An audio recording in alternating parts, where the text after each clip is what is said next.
Shu dastur Canva. Endi buni Canva ni ko'ryapsiz. Prezentatsiya yaratish, inglizchada akkaunt yaratish haqida ustanovit degan premarketga ko'chirsa ham bo'ladi. Turli xil usullarda Canvada agar akkaunt yaratib ko'radigan bo'lsangiz, shunaqa shablonlar bor, o'sha yuqori darajada sifat ishlangan, ular pullik. Limit hisobiga ishlaydi va a'zo bo'lishingiz kerak. Hozir men Canvada ustanovit qilmasdan, ya'ni telefoningizga o'rnatmasdan, kompyuterga o'rnatmasdan, telefonda onlayn ishlashni o'rgataman. Mana ko'rdingiz, Canvada salsa topdi, pilis. U o'zingiz yaratmoqchi bo'lsangiz, qo'shib dizayn tanlaysiz. Shablon turibdi.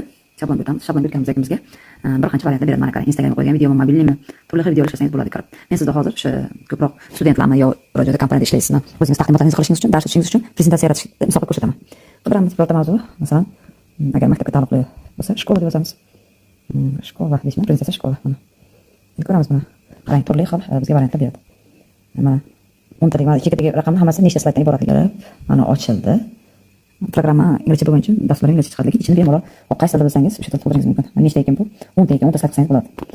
Endi qanday ishlaymiz? Ustiga bitta bosasiz, dasturga o'tadi. Ko'rdingizmi? Yana bitta bossangiz o'chaman deyapti. O'rniga inson huquqlar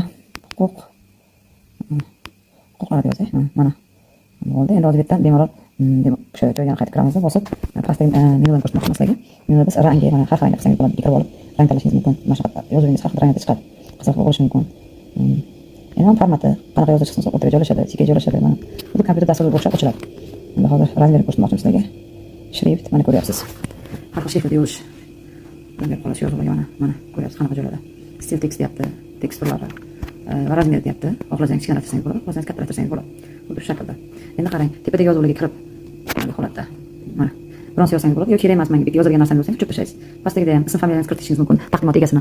Yo kerak emas o'chirib tashlaysiz mana. Endi hozir mana bunda o'ysangiz, kitob kerakmi yo'qmi? Olib tashlab, unaga kitob qo'ysa yoki boshqa narsa qo'ysa bo'laveradi. Xuddi shu shaklda keyingilarni ham ishlab borasiz. Mana 10 ta bo'ldi. 10 ta bo'lgandan keyin o'zi to'g'ridan to'g'ri saqlab qo'yadi. Sayt boshiga qaytib saqlanib qoladi. Qayerda saqlanadi? Pastga tushasiz, bosh dizayn tanlaysiz. Tanlasangiz mana ishlagan ishlaringiz saqlanib qolgan bo'ladi. Endi men sizga tayyor saqlagan ishim bor, shuni ko'rsatib qo'yaman. Mana bu dizayn ishlagandim. Taqdimot kerak bo'lib qolgandi. Mana ko'ryapsiz. Yo'lga bosangiz, qanaqa sketch qiladi, sketch yoki podresiya qilishingiz mumkin. Albatta, siz PDF shaklda bo'ladi. PDF yollaysiz. Mana pul ekan. Qarorni turibdi, ko'ryapsiz, pro pullik. O'shamizda ikkinchisiga saqlaymiz. Tekini bu. Mana kutib turing, saqlanib qilyapti, dizayn ishlab chiqyapti. Tayyor. Ochamiz. Provodnikka tushdi. Shuni chetdan ochib bera qolay, saqlangan joydan. Mana shu yerga tushdi ishingiz. Mana ko'ryapsiz. Xuddi shu. Mana bu yerda tagida o'zingiz ism familiyangizni bildirishingiz kerak. Sababi mana yerdan to'g'ri saqlab oldim. Preminent tkvz. Mana shu yerga palonchi ism familiyangizni saqlanadi. Saqlangandan keyin xohlagan saytingizga jo'natasiz. Telegrammi ko'ryapsiz. Omon bo'ling.